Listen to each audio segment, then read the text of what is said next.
He got his first taste of city life when he was 22. He put together a motley bunch and started a garage operation that is today one of India's largest technology companies.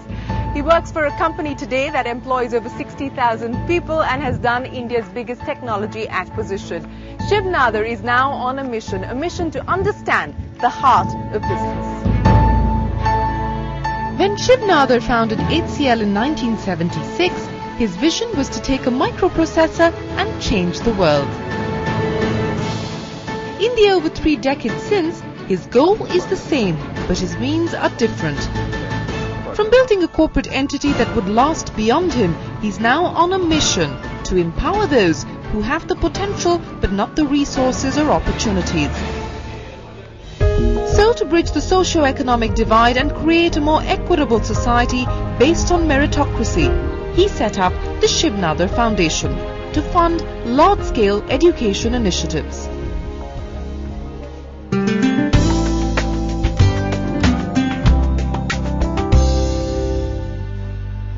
It's spread across 20 acres. It has a hostel for 700 students. It has 30 classrooms and a sports complex spread across 8 acres. This is Vidya Gyan, and no, we're not in Delhi, Mumbai, Hyderabad or even Bangalore. We are in Bulandshahr in the heart of Uttar Pradesh. This is the latest social enterprise of the Shiv Nadar Foundation.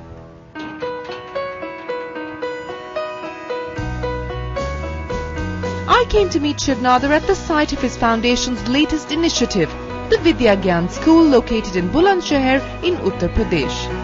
Nadar has often said he is a product of education, and this is what drives him to create world-class educational institutions from schools to colleges and soon the Shiv Nadar University.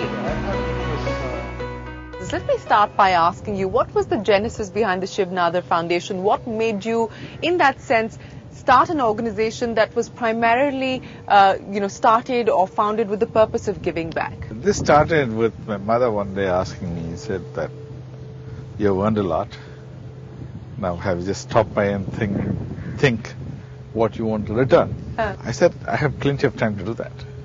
He said, plenty of time will never come. At any time, you should just set off doing something. I said that, what is that we can return? I said, I'm a product of education.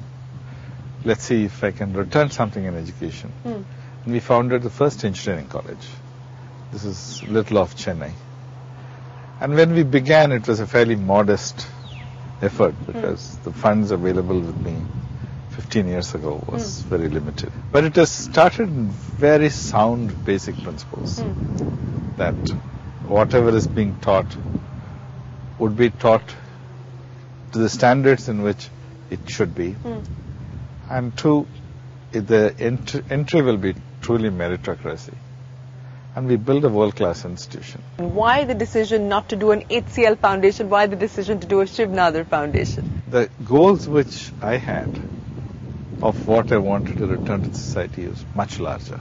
So I could not impose what I wanted to do on the operating companies because shareholders may not concur with it. You think this is the way really going forward, to have this sort of arm's length distance between the listed entities or the corporate entities and an individual entrepreneur or promoter's philanthropic vision? Yes, because the corporation may not have a philanthropic vision. The corporation is likely to have a corporate social responsibility, which is What's different the difference? from... And what you're hoping to do with SSN, with Vidya Gyan and with the Shiv Nadar Foundation? Which could be in sheer scale. Because if you take each of these, they are done with huge scales. And it represents my thinking. But a corporation cannot go about doing that. The various initiatives of the Shiv Nadar Foundation. Let me start by talking to you about Vidya Gyan, which is your most recent baby in that sense. It's a school that that started in Bulandshahr just about a year or so ago. Why the decision to actually come out in the middle of nowhere in Bulandshahr and do this school? See, there are 3 kinds of Indians. Indians who've settled overseas, the city-bred urban Indians, and then rural Indians. Overseas Indians generate about $1 trillion worth of economy. Amongst the balanced $1 trillion which is generated in India, at India, 70% is urban, 30% is rural. And the 30% rural doesn't leave much of money behind. EP is 190 million people. 7th largest nation, most populous nation on its own right. Sure. But if you see the education data, it's depressing. 43% of women are still illiterate. Right. 45% of 5th standard kids don't read. 20% of 2nd standard kids don't recognize letters. We thought that in this area, the leadership has to be evolved where the problem is. Sure. So we thought that we will come here, set up a school, rural, poor, meritorious students. We'll just uplift them from an age of 10 and bring them and place them in school which is best in class in the world. It's a very big project. This project, the provision that we made it for 10 years. Right. Okay. There are 4 schools, 1,400 students each. We are building the infrastructure, which is 500 crores, yeah. And then the upkeep and running, and because the whole thing is free, it'll cost another $125 million. So it's a project which is, 1,000 crore project which we committed ourselves to.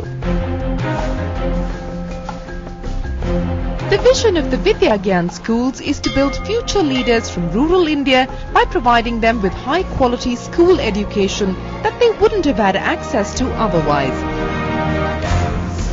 Hand-picked with assistance from the state government, the brightest students from hundreds of villages in Uttar Pradesh are provided a world-class education absolutely free of cost.